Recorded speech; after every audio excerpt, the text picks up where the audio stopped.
En novembre dernier, alors que l'automne et les grèves battaient leur plein, nous avons reçu la philosophe de cuir Fabienne Brugère.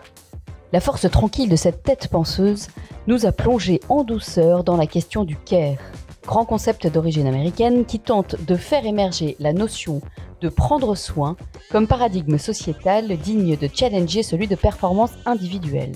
À l'heure où nos nouveaux héros sont des soignants de blanc vêtus, le care est une modalité d'être au monde qui semble s'imposer d'elle-même. La question, c'est de poser comme définition de l'être humain ou comme compréhension de l'être humain, le prendre soin. Donc le prendre soin des autres, le prendre soin du monde.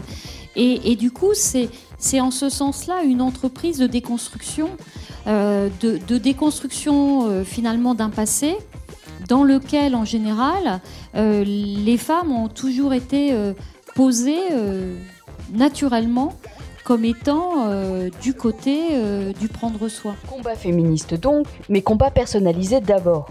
Le care doit toujours être situé. Il s'adresse à une personne, un sujet dont nous allons essayer d'écouter le besoin. Et là, tout se complique, car, constat de philosophe, en France, on ne s'écoute plus. Le care, il pose toujours la nécessité de l'écoute.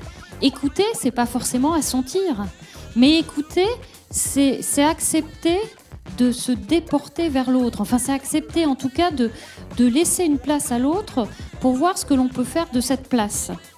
Et ça, il me semble que c'est devenu particulièrement difficile dans la société française.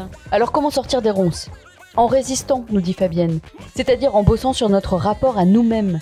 Plus nous nous connaissons, moins nous avons peur de l'autre, plus nous sommes libres d'être ensemble, selon les modalités qui nous vont. La notion de résistance, elle n'a pas seulement un sens politique, elle a aussi un sens psychique ou psychologique.